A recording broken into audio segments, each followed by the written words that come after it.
Even my corgi makes right choice. Safirin SP40 is good, but Wurkkos HD15 is a way better headlamp. I really believe that after several attempts, Safirin finally managed to create a budget 18650 powered headlamp as close to perfect as possible. Affordable, dual light, good color temperature, fast Type-C charging, convenient user interface, a magnet and tail cap. All this is HD15. The package is quite cheap, but the kit includes everything you need, even short 18350 battery tube and a replaceable non-magnet tail cap, good for carrying bank cards and flashlight in one pocket.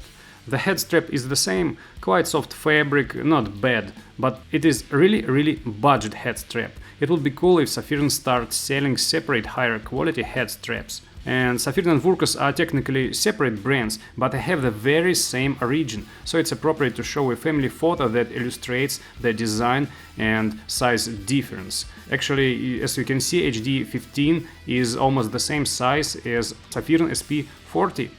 I definitely like new design.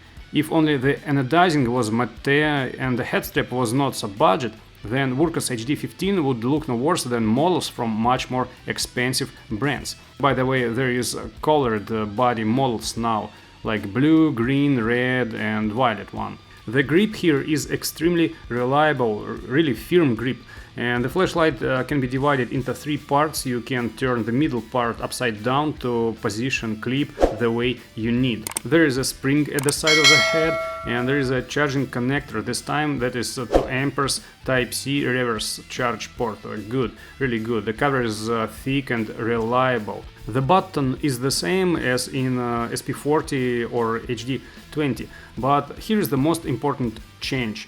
Safirin couldn't release SP40 version with fluidity IR optic and they released Wurkkos HD20 instead, the headlamp which has great runtime, but it is quite large as you can see. And now you've got HD15 finally.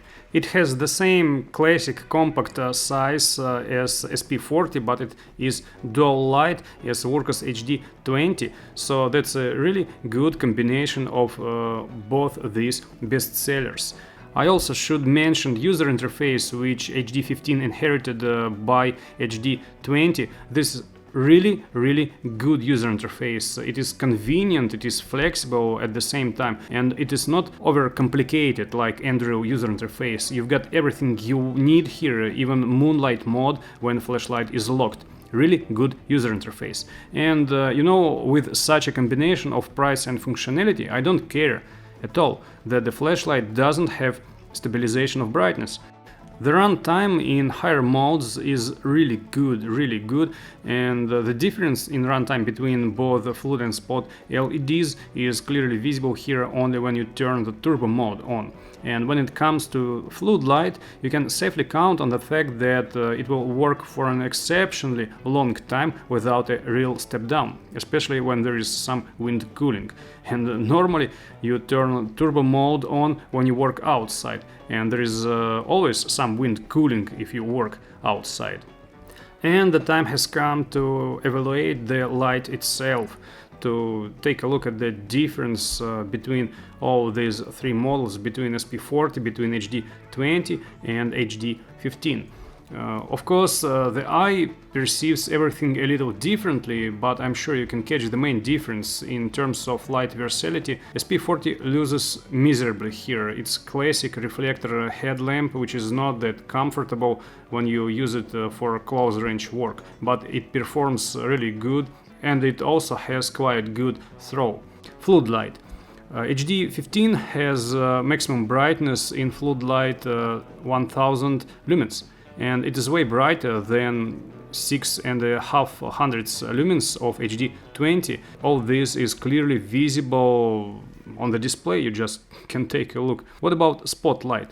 HD20 has XPL high LED and HD15 has SST20 LED, and the light of HD20 is quite wider and it looks like it is visibly brighter, but you know, the throw is the same. So the main idea is that if you need more fluid light, HD15 is way better. And if you need wide and bright spotlight, you can just take a look at the Wurkkos HD20, because this headlamp has better spotlight mode. Not in matter of throw, again, just because the light itself is wider. Saphiron have a serious drawback. They tend to spoil a really interesting models by adding some completely useless features. They've done this more than once, and I bet they will probably screw up in the future as well. Fortunately, this didn't happen with the Wurkkos HD15. This headlamp is a successful combination of SP40 and Wurkkos HD20. The size of the classic 18650 powered headlamp and affordable price make it similar to SP40, and the dual light, great user interface, fast Type-C charging to the HD20. HD15 has a wide HiCRI floodlight and the spotlight that has a decent throw for a headlamp, of course. Combined light in lower modes gives a comfortable walk-around light. I don't see much use from this combined light mode at higher brightness, because spotlight here separately will be already bright enough to give a visible side light, and if you turn floodlight in turbo, you'll also just get some throw just because of 1000 lumens brightness.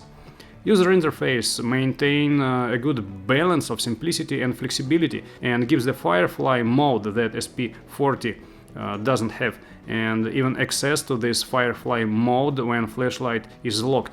That is a really convenient feature that you will like. It seems to me that Wurkkos HD15 makes SP40 quite useless now. I don't think that anyone would want to save a couple of bucks and prefer not get a radically better and more versatile light, convenient user interface and fast charging. Previously only Wurkkos HD20 had all this, but with a bonus of extra weight and size. I'm not saying HD20 is bad, of course, no. Many people are satisfied with the size of this headlamp and prefer the long runtime by a 21700's battery, which it has. And of course, some people simply had to buy HD20 because they couldn't find something similar in classic 18650 format. Okay, you may say, what about big brands headlamps? No problem, take a look what big brands offer. Chances are high that all these dual light headlamps have only one level of floodlight, and compare it to what HD15 has. It has the full set of brightness levels, both for spotlight and floodlight at the same time, and also there is a combined light. That's that's not a choice, really. You know, that's you've got everything, or you just pay twice and get a little bit. For me, there is no choice. That's really obvious what to buy. And of course, most of big brands headlamps are cold white only, unlike natural HiCRI light of HD15. Still, Wurkkos HD15 has some to improve.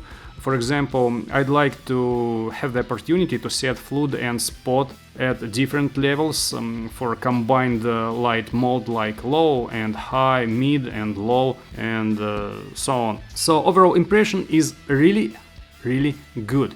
For the price functionality ratio, Wurkkos HD15 is unbelievably good choice for anyone, no matter if you are experienced user or just simple user. This headlamp is really good choice for any need. I really recommend it. That's all you have to know. Bye.